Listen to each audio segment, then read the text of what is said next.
I am not meant to record class. What does sep mean? Tricep, bicep, quadricep. What it means is sep means head or origin. So here's a bicep. It has 1, 2 heads that attach. Tricep on the backside has 3. So your tricep holds your scapula in place and it connects to your chest wall. Otherwise, your arm would float around weirdly. And sometimes if people get a big injury, their arm does float around weirdly. It's kind of cool, actually, in a way. Quadricep. How many attachments? How many heads does the quadricep have? The legs. Quad means 4. So it has 4. Why does it need so many? Because you have a tremendous big axial skeleton that is being balanced by that muscle holding your hips in alignment. Okay, so when a patient falls, so for those of you that are in class and those of you that are at home, when a patient falls down, and thank you, those of you that are writing in the chat line, you were correct. When a patient falls down and comes to the emergency room, the nurses are not just thinking, oh, you know what? They fell down. I do feel that way when people fall down. I feel bad for them. But I'm also thinking about, okay, what is injured and why did they fall? Why did they fall? We don't love people to be falling down, especially if they're young. If you're old and your balance is a little off, then you're like, okay, well, you need to strengthen your quads and your glutes and your gastrocs. You need to get stronger so that you can stand directly and hold your skeleton. If it's you, Uriel, and I've had this happen, and you fall out of your chair and faint in class and break something, I'm going to be like, that's weird. I'm going to be wondering. Yeah, they may have an abnormal muscle function like our little boy in the first video. So I just want to say you need to use that. Remember your 7 rules. I'm going to read them. Muscles attached by tendons, put them in your drawing. Muscles have to cross a joint or they can't pull. So if the bicep does not attach at its insertion point, it can't pull here. So, and yet, do we have people who cut those accidentally? Yes, we do. Muscles only pull. They only contract. We're going to talk about that today in a very short PowerPoint, just about the sarcomere. They only contract, and they are named by word part for a variety of reasons. Okay, so the names of things tell us what they are. Hi, Lupe. Okay. So for those of you, let's see, let me just see what I've got that I can share. Here's the thing I'm talking about. That is what you should put your drawing on. That person's in anatomic position, but you could put a bicep on right here, and you could put a really accurate, not fat tricep on the back. If you can't remember which 5 muscles you need to put on, and normally, folks, we would be doing all the muscles. Sorry, I'm late. Okay, I'm sorry too. Page 60 has those 5 on there. And your drawing at home needs to be labeled. Your one in class needs to have flags. So if you're in class today, wow, these people are working. There are labels so that you can flag like my human, you can flag the muscles. Please don't take my muscles off there. Okay, questions about that?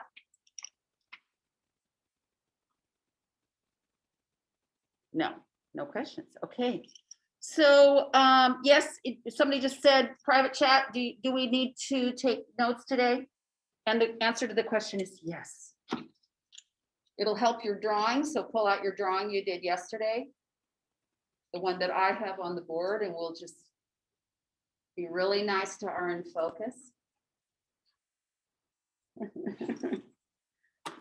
Feels like there's air conditioning on. Cool.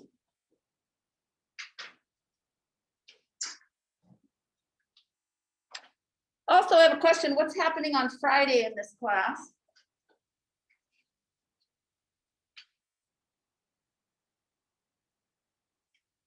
Anybody know?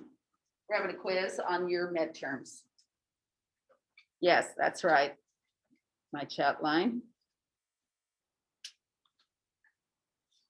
So let's do this. And you guys, here's my plan for the rest of today. I only have, I think I took this PowerPoint and stripped out about 10 slides that I didn't want to put in. It has a little bit more information that you're responsible for, but I'm going to tell you what you need to know.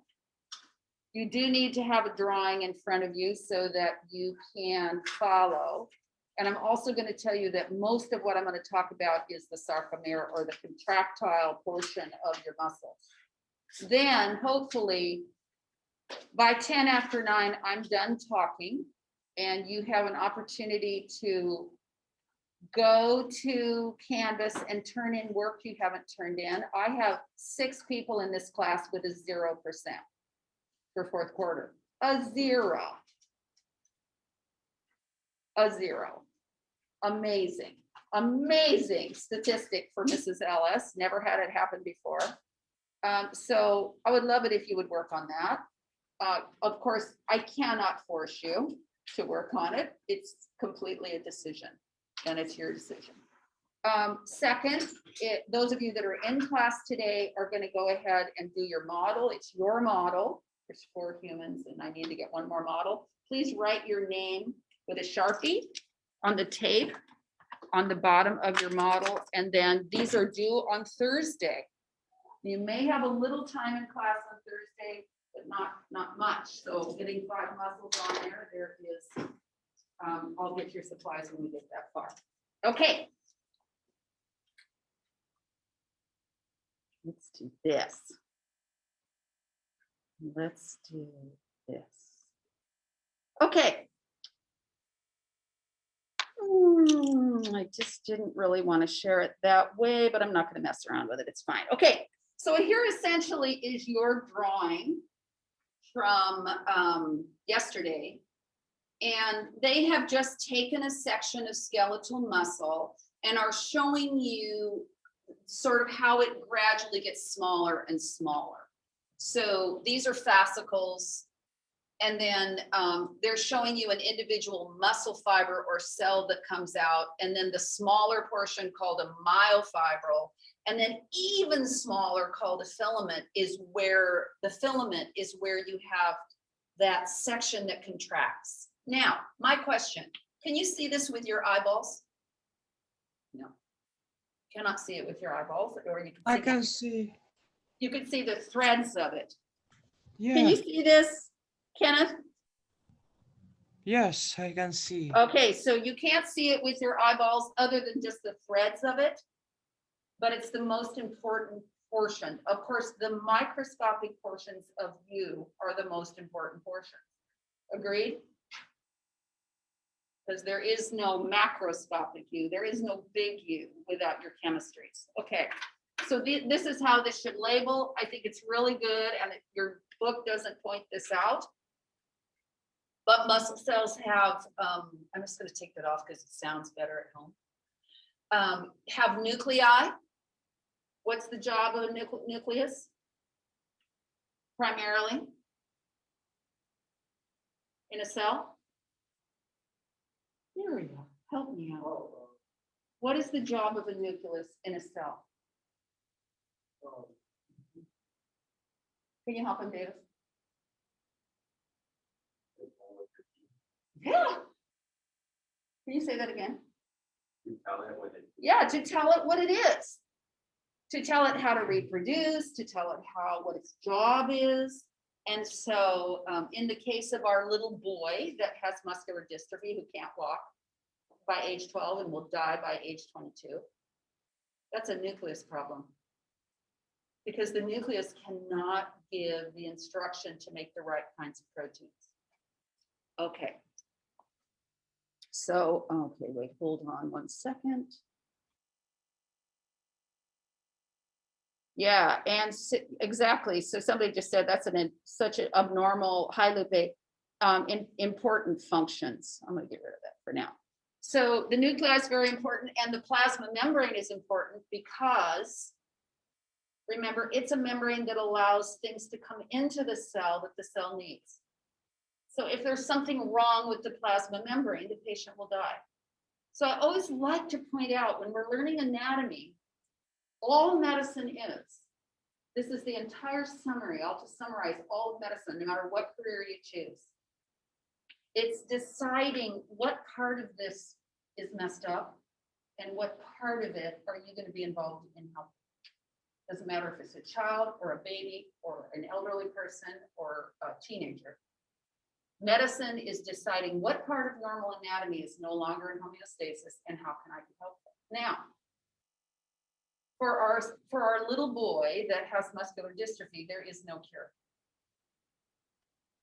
Now we can treat that patient's symptoms, meaning muscle spasms. We can put adaptive devices on that kid's legs so that his quads will hold him up longer. We can put splints on his legs so that he can stand longer. But eventually the dysfunction here is going to lead to him being in a wheelchair. Okay, and then he will die of respiratory failure because respiration involves muscles, agreed? So your diaphragm has to work, you have intercostals that have to work or you can't get a breath. So not to be morbid, but just saying it answers the why of why we're doing medicine. Okay.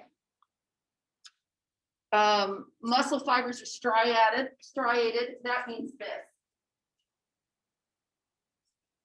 I hope you can see this at home. Can you see this? The Yes. lines on it. The lines are striations, are stripes that form these long ropes that are in the direction of the pull. So when you do your drawing, whether it's at home or you're doing it on clay here, you get graded not on art and gorgeousness, because I know you're not artists and I'm not either, but you get graded on accuracy. So my bicep has long threads that go this way because the pull is long like this.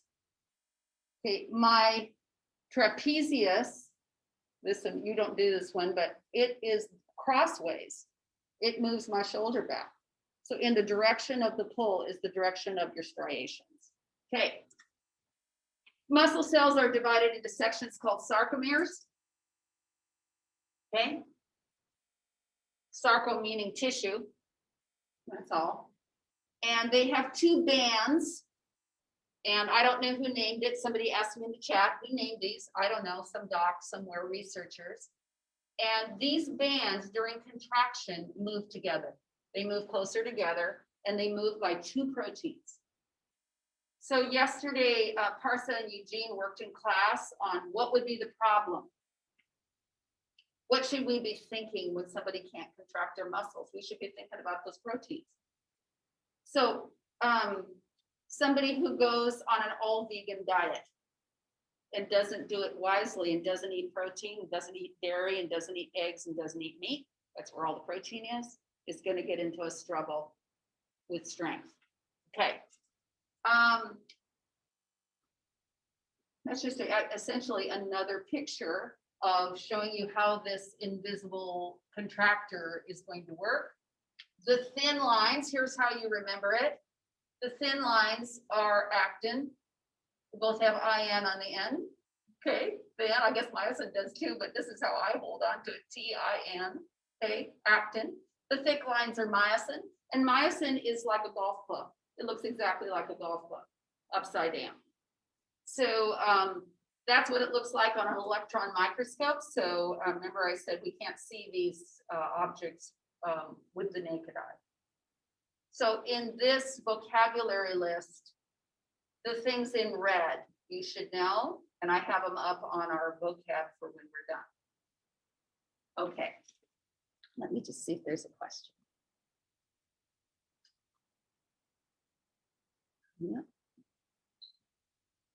What's the brown part that's behind the tendon?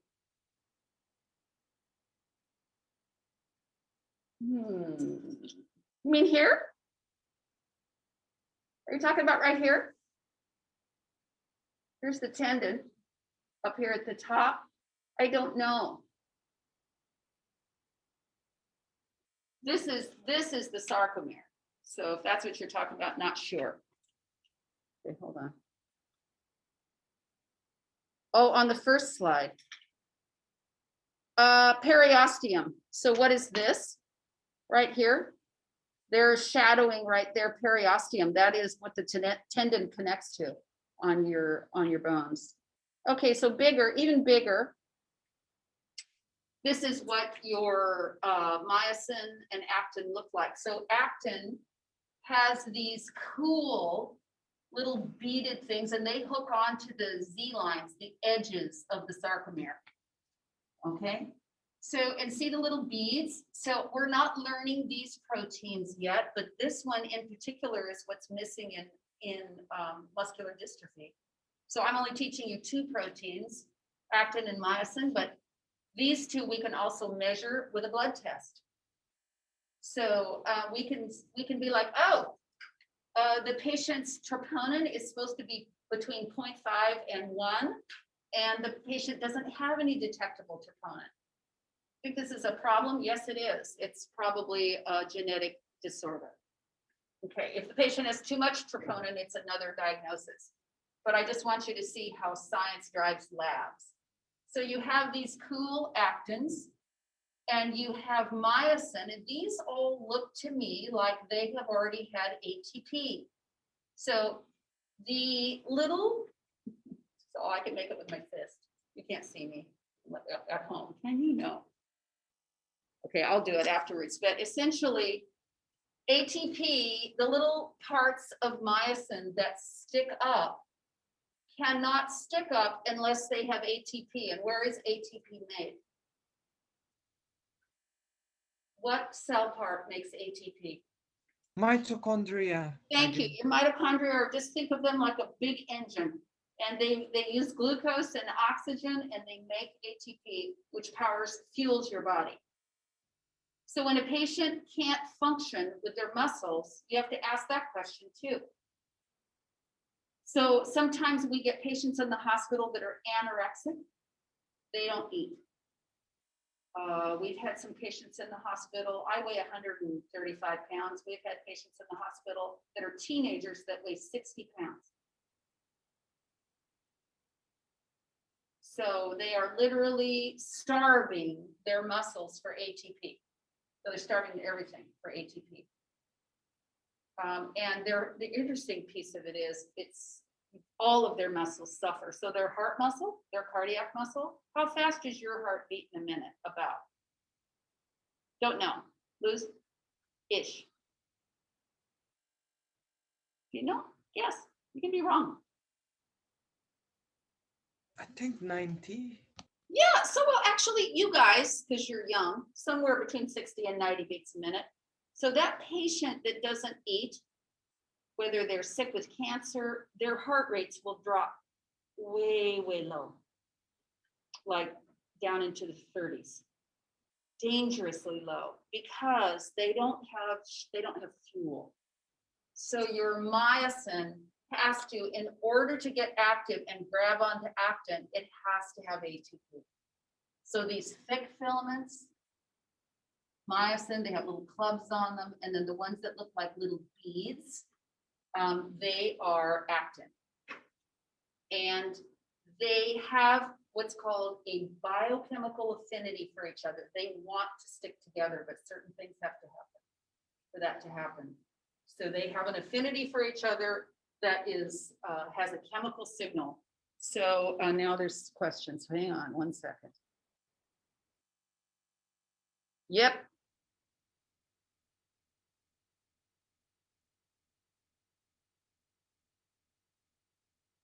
Yes, and Cindy, the answer is yes, it's on Canvas. Is the braided strands the black dots or the black line? Emily. The braided strands that look like little beads, sort of like here, that is actin. This straight line is the Z line. That is the edge of the sarcomere. So this section is the sarcomere, the functional unit of contraction. Okay?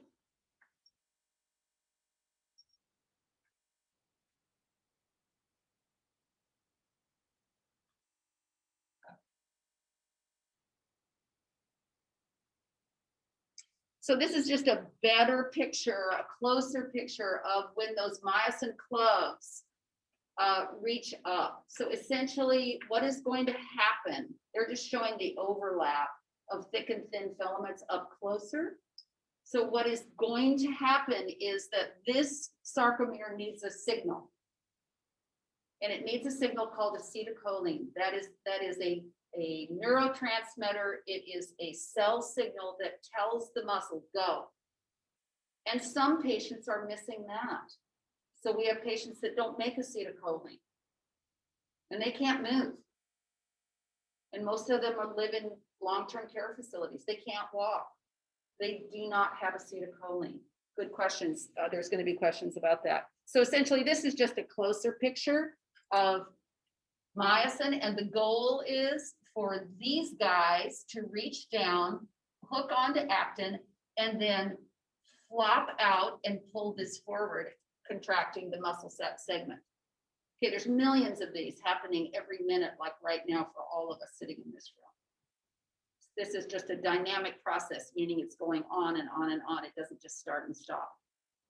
Okay, so there must be a signal. It's acetylcholine. There's the trigger. You have motor neurons that signal the contraction. That's what I just said. There's acetylcholine, we'll abbreviate it ACH. That's the only neurotransmitter. Well, we might talk about dopamine too, but also please realize that when we're talking these junctions, this is a nerve coming up to the muscle, is that when you're talking about these junctions or where the nerve comes close, it's not touching your muscle.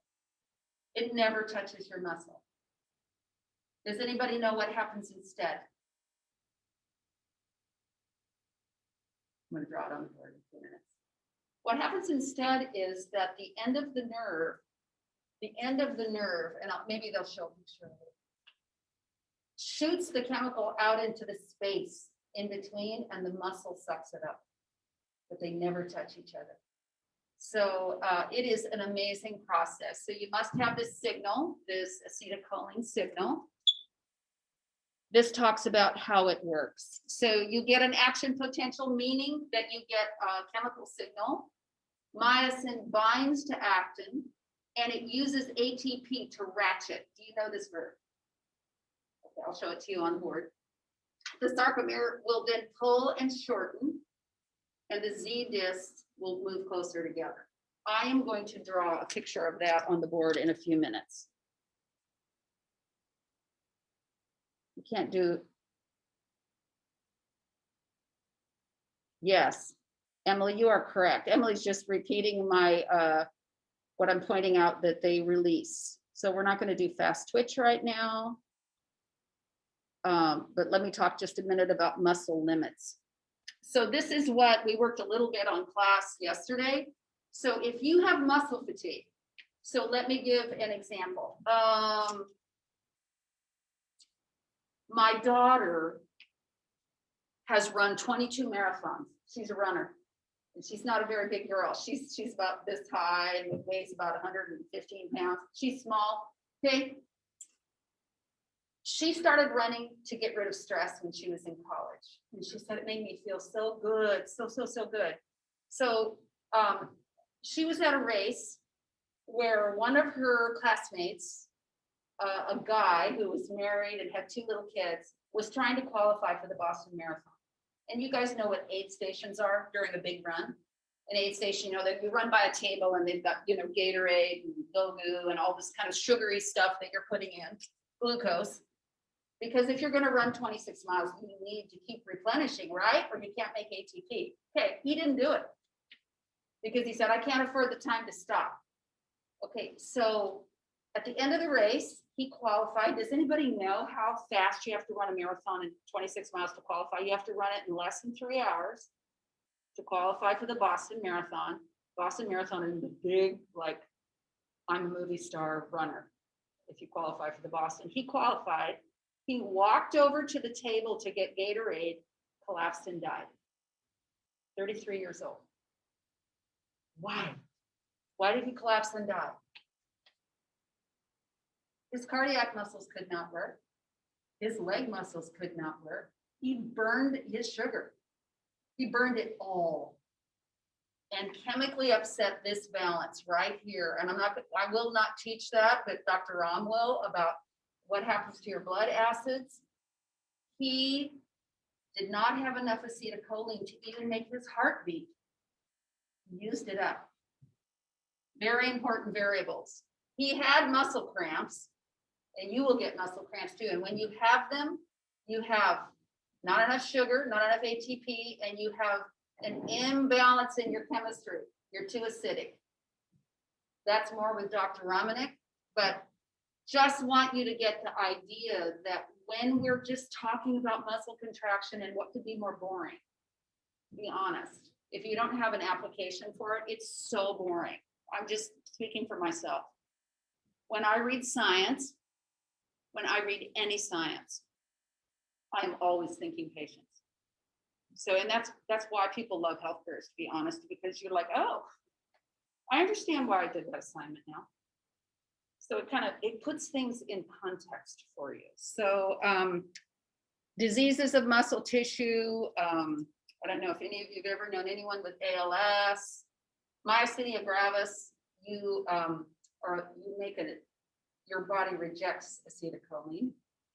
This is all next year for those of you staying in health careers or off to college. And then what about Botox?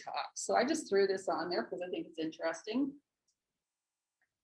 There's Nicole Kidman.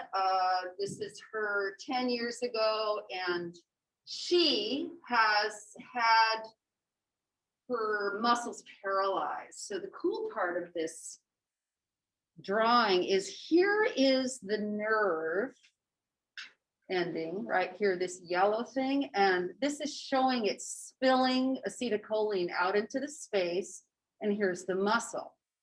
So why do people use Botox to get rid of wrinkles, and how does that work? So here's my wrinkles. You can't see, I'll show them to you in a minute. You've all seen them.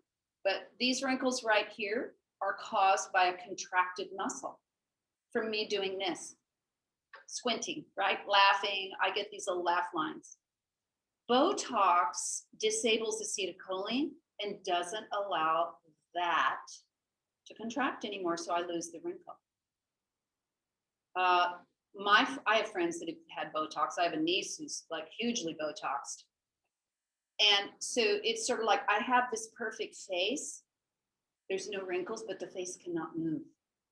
So patients get mask face. And you can see Nicole Kidman is just stark. This is how Nicole Kidman's face looks most of the time.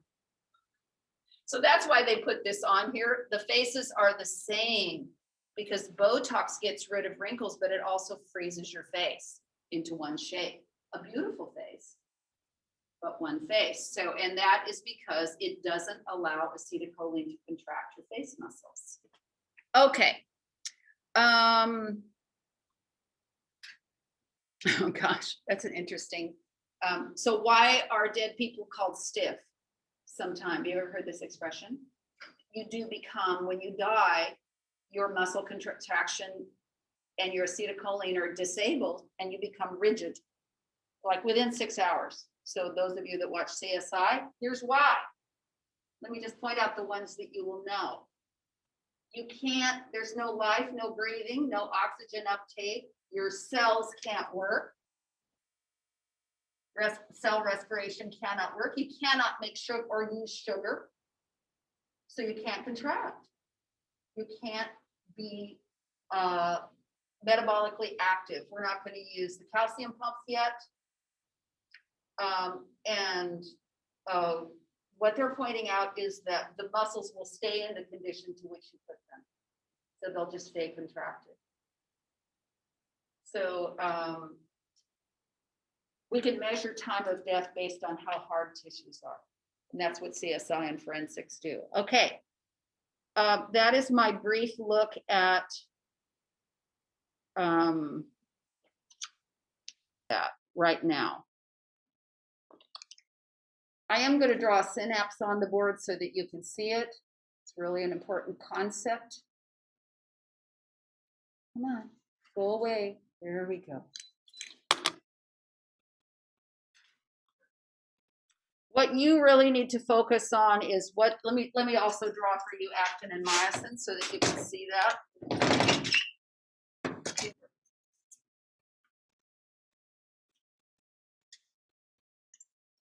So the sequence would be that you have to have neurotransmitters or neurochemicals from your nerves, motor neurons, to your biceps or to whatever you're trying to move in order for that to happen.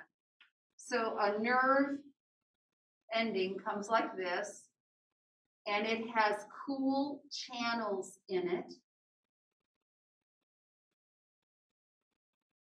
that deliver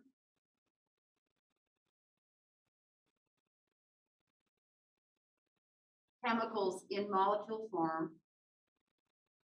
And then you have, I'm just going to draw a muscle fiber here. And the interesting thing about muscle fibers is they have doors, they have gates that are the same shape. So we'll give ACH a triangle shape.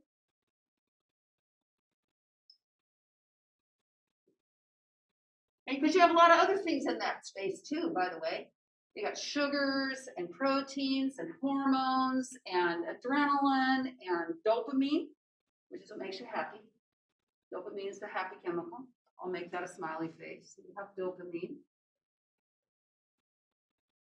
And over here, you have gated access doorways for all of these that are the same shape so that ACH can go into your muscle cell and fuel your myosin to get active. Okay, so thinking about patient disease, what kinds of things can go wrong here? What parts and pieces can break? I'm asking you a brain question that I'd love you to respond to. What can go wrong? Overload? Oh my gosh, can you get too much of this? Yeah, you can. Do you want to know how? Yeah. Cocaine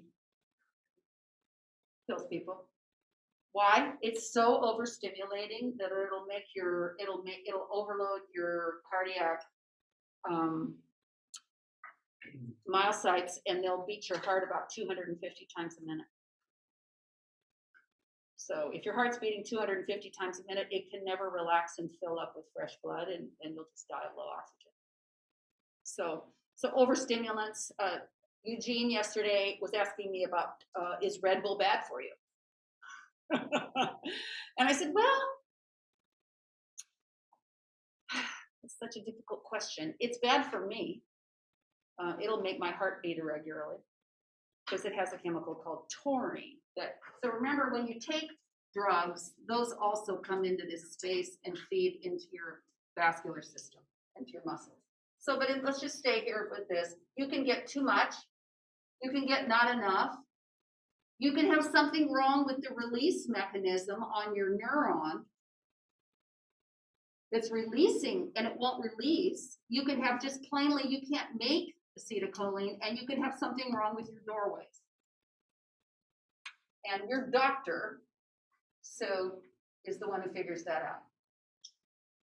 So that's why it takes so long. Sometimes students will always ask me, Ms. Ellis, why does it take so long? I said, because there's a lot to know. And when you go to your doctor's office, whether you like them or hate them, you're talking to a smart person, right? Okay, so this is our muscle. Okay, let's make it smaller and smaller. Fascicle, fibers, myofilaments, and then let's blow up big our myofilaments. Gosh, why do you think they call that a Z line? I don't know. Here's a sarcomere, a functional unit of contraction.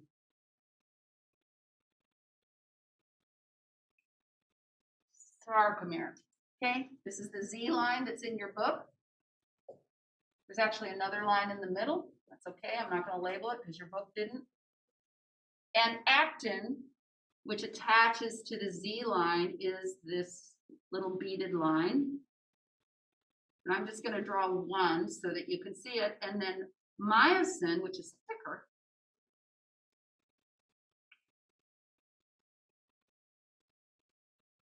okay, has these cool, and guys, it's hard to imagine this three-dimensionally, but it has these cool little golf clubs attached. And the job of acetylcholine is to stimulate the use of ATP, to get that myosin to like open up its gas tank, fill, and then push the myosin club up high enough to ratchet or push this forward. So this is what your PowerPoint was talking about with the verb ratchet, means to move a little at a time. So like if I'm pulling on a rope, and if I'm pulling with all of you and we're all pulling on a rope, are we all pulling at the exact same moment? No, we're not. So if I'm pulling on a rope and I let go, the rope goes back, right? If all of us are pulling, Davis is holding on to his section and holding it in contraction. That's what myosin does. So it is picking up and pushing forward, pushing to the middle, pushing to the middle. It cannot attach to actin unless this certain chemical process happens, which I'm not teaching because it's next year. But this motion, this pushing to the middle, and then what you get little by little, actually very quickly, is you get the sarcomere shrinking and you get a bicep shortening. Of course, there I don't know how many gazillion of those little tiny sarcomere units there are in your arm, but this is the action. Myosin gets ATP, burns a little sugar, reaches up, grabs actin, which is connected to this line, tissue line, and pulls it that way towards the middle. Now, yesterday, I showed you the picture of the guys lifting 3 times their body weight.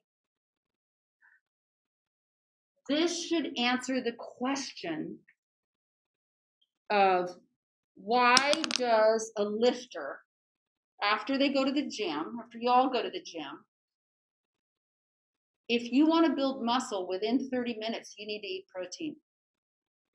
Otherwise, you'll just burn some other part of your body and you'll stay the same size. So if you want to get big and bulky, which I don't know, I don't want to be big and bulky, I just want to be strong. You have to eat, these are made of proteins. These are made of protein drink, of all the constituents of milk, eggs, cheese, those products. So that is the answer to the question yesterday. When the lifter comes to the doctor and goes, why do I go to the gym some days and I'm like, pick this thing up and throw it over my head, no problem. And other days I go and I'm like, oh, I can barely like reach down and get the bar. Why? Fuel. Diagnose your fuel problem. Is it a stimulus problem with the neurochemicals? Is it a recepting problem? Is there something broken about the muscle? Or is it in here? Is the patient have a protein problem? Make sense? Okay, Emily, can you help me with your question? So Emily's asking me, why is it difficult to multitask? When you're exercising, do you need more water, sports drink, or sugary drinks? So I'm gonna say, when you're exercising, the sugary drink can be very helpful. And the sports drink is gonna keep you metabolically in balance. The right amount of sodium, the right amount, a little bit of sugar is good because you'll run out depending on what the exercise is. So if the exercise is short in nature, like you're lifting, you're going to burn a lot of energy and then it'll decrease. if you're a long distance runner, like the guy I was talking about in the marathon, you got to keep the fuel coming. Okay, you have to keep the fuel coming. Oh, okay. So Emily's asking me more about a neurologic issue of why is it hard to read a book while listening to music? Does anybody experience this? You do, Uriel? I do. I experience. It depends on the book too. So if it's a book that's like not very complicated, like it's a novel, and I kind of already know what's going to happen, no. But if I'm reading a science textbook or I'm reading a journal article from a medical school, I turn everything off. I think the reason is, yeah, I like it. Kenneth says music is fun and it helps you make dopamine, which is the birthday party chemical. So here's dopamine. This is why people use drugs. I'm not recommending it because drugs will kill you. But a lot of times students will say, Miss Ellis, why do people use drugs? And I'm like, are you kidding? Are you kidding? Because they make dopamine. You can't wear out your dopamine until you become addicted, and then you can't make your own anymore. Is that sad? I think it's fantastically sad that drug addiction, people, even after they recover, they can't make this very well anymore for the rest of their lives. So that involves really good decision making, good science decision making. Would I rather use all my dopamine up in a year, or would I rather have my dopamine for my whole life? I'd rather have my dopamine for my whole life, hands down. Okay. But the reason it's hard, Emily, is what I talked about earlier in the year with attention span. So training your brain is very much like training in running. So, and or swimming. So I'll use myself as an example. I love to swim, but the first 5 laps in any pool, guess how I feel? The first 5 laps, down and back, 25 meters. I feel like I'm going to die. I feel like I don't want to do this. Like, what am I doing in here? That's how I feel. You know, my arm kind of hurts, my neck hurts. I've got to like turn my arm over. The shoulder is tired. Okay, I feel terrible. And then about 5 laps in, something happens chemically. I'm not totally sure what it is, but I think I start making dopamine from exercise. And I just relax. And I can pay attention to what I'm doing with it's no big deal. I tune everything else out. And literally, I can swim that lap for 45 minutes. And time is like no more. That is because reading is like a practice, very much like training. And so when you're easily distracted at the beginning and you have music on or you have Facebook open, I have to go put my phone in another room. I am the worst phone addict. And why do you think this is? Chemically, why do you think people love their phones? Anybody know? Why do you think people have a hard time being distracted by their phones? There's a chemical reason. It makes dopamine. So they've done studies. Every time I get a text, every time my husband sends me a little thing, have a great day. I'm addicted to my dopamine machine. So you have to train yourself, Emily. That's why you have to do training. You have to do reading. That's why the grade schools now do silent, sustained reading for children, is because children are losing their attention span for reading. And you all will too. I will too. So we have to train. Okay. We only have 25 minutes. We got to get these guys going on your models. So come get your plate, come get your model, get your name on it, and you have time to put at least 2 muscles on right now. So it's these muscles. You can use my model as an example to help you, and you're going to have to be efficient about it. So there you go. I will go get one for you. Are so Lucy, you can have that one. And Davis, I'll take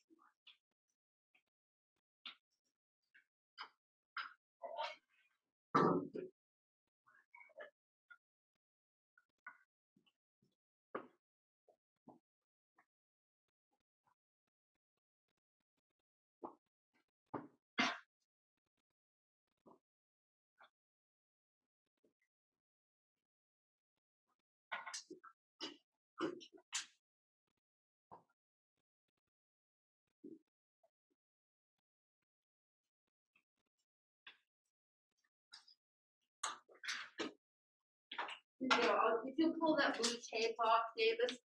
The rest of you have this time to finish, rework, or do whatever you need to do to your 5 muscles in clay assignment is what it's called on Canvas. If you can't figure out what to do with it, here you go. And when you're done today, guys, you can just stack them right up there with my other students' work. You're going to need to get your clay and these cool probes that make great striations. There you go.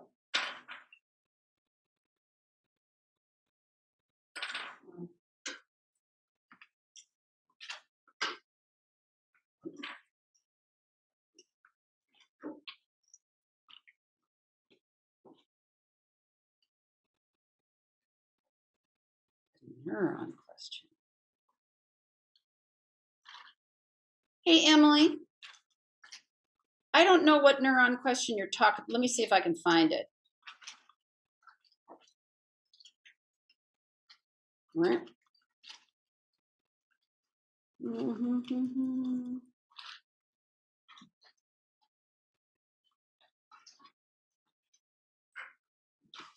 Oh, the multitask question, Emily, is this.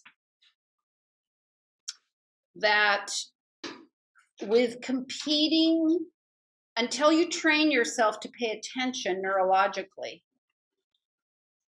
the competing chemical activity of music, as Kenneth wisely pointed out, will distract you, meaning that it won't allow you to give your full attention to reading, because part of your brain and you can do it, you can train yourself.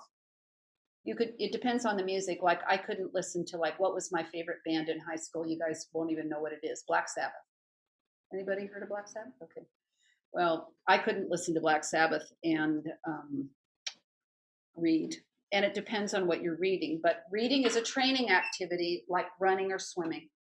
You have to train yourself. And at the beginning, it's going to be like running the first 8 laps, which is like my legs hurt. Right? We're just talking about real. Why can your body do many things without training then? Because your ATP and your glucose pathways are very young. That will not be true in your 30s. So as your body ages, your pathways get slower, and the things that you don't learn now and the neural pathways that you don't set up now will not exist. So if you don't, it'll be very difficult, I should say, to establish pathways that are norms for reading and for really, really difficult reading. You won't be able to do it later without a lot of effort. So I say, do it now while your cells are young. Okay, so guys, you also all need when you're ready, put your labels on. Your labels go on these, just like on mine, and stick into your muscle. That's how I grade it.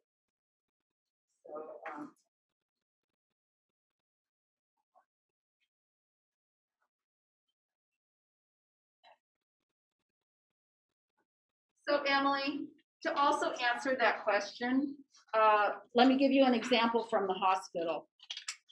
So if a patient comes in the emergency room and they've had a big heart attack, one of the first questions we ask is, how old is the patient? So if the patient's 44 years old, the patient has a lot better chance of recovering. If the patient is 74 years old, it's harder. Why? The synapse spaces are slower. All of this is slower in recovery. Glucose is slower moving around. ATP is slower. Your mitochondria are slower. It's not that they don't work, they're just slower.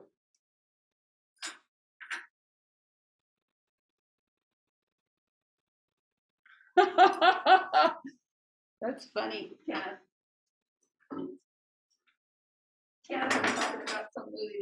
at him over the weekend. I go, yep. Yes.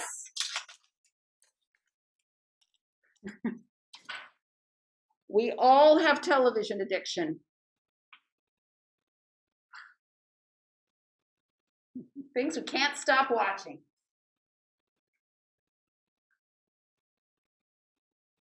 So Thursday, so actually I'm gonna have to make this due Friday because I think everybody is gonna need another 20 or 30 minutes to finish this in class. Agreed, guys? So we'll have to make yours due Friday. Everybody else's will be due Thursday. Yes.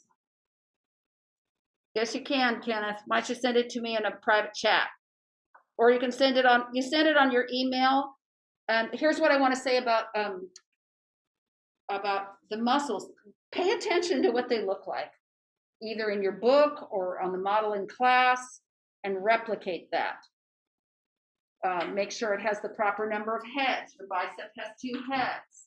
You can see them clearly on this model right here in class. It shows exactly how to make it.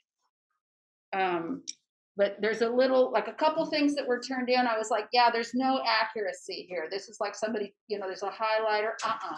I want to see it in clay, and I want to be able to see the heads, and I want to be able to see it accurately.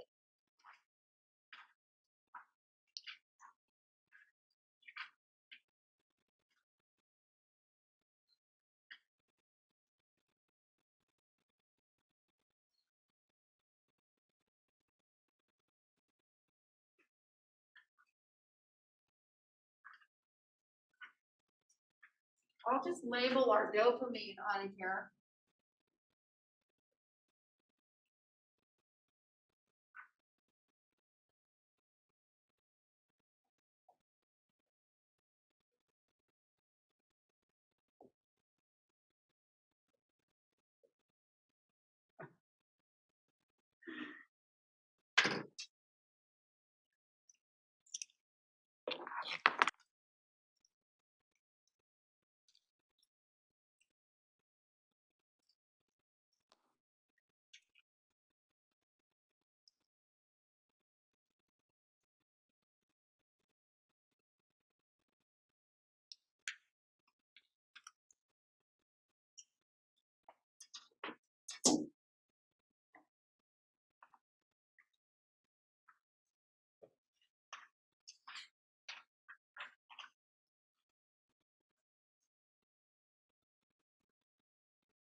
So, Emily's asking a great question. If you're a CDL student and you're trying to label on your paper, just take a little piece of paper and put it next to your bicep with an arrow and take a picture of it.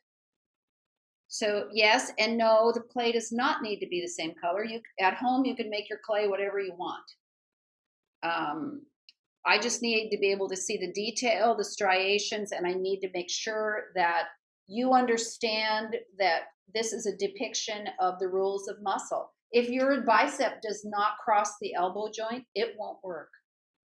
So that is the point here, and that is how we get into anatomy labs in college, which is like, yeah, you know the parts and pieces, but you also have to abide by our rules so that the joint will work. Yeah. You guys that are on CDL are doing it in terms of asking the right questions and being accurate.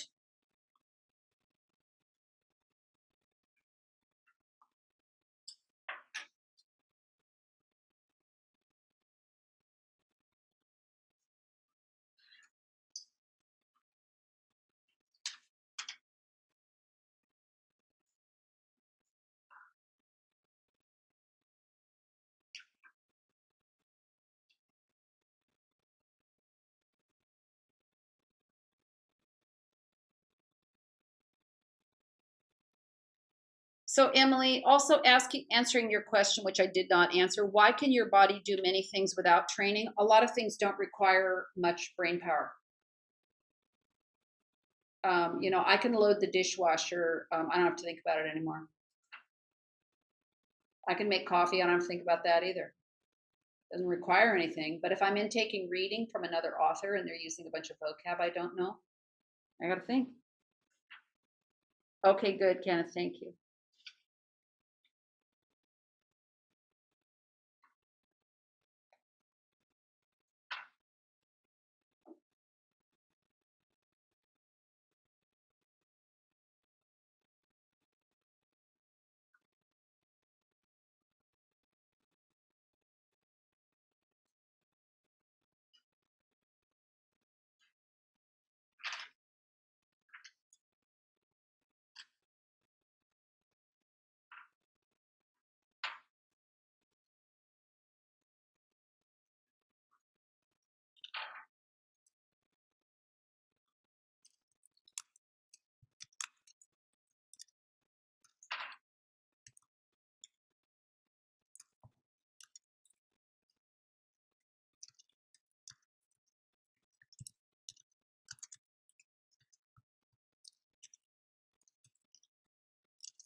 Yes, it's true, Emily. So Emily's asking this question, is it true that if you work out with a sore muscle, you could have a stronger muscle? It's a fine line. So I want to say if you've made a muscle really sore and you work out on it, you can further injure it. But generally the pattern should be work the muscle, lots of protein and sugars, rest, rework the muscle. So there is no magic to working out on a sore muscle. I will also say that if you're going to work out, sore muscles are just part of it. If you're going to learn to swim a mile, which is 50 laps, you're going to be sore. So you've got to decide, do you want to be strong or not? And it's the same in classwork. Do you want to be a student or not? It's going to involve work. There's no way to really fix that. I wish I could.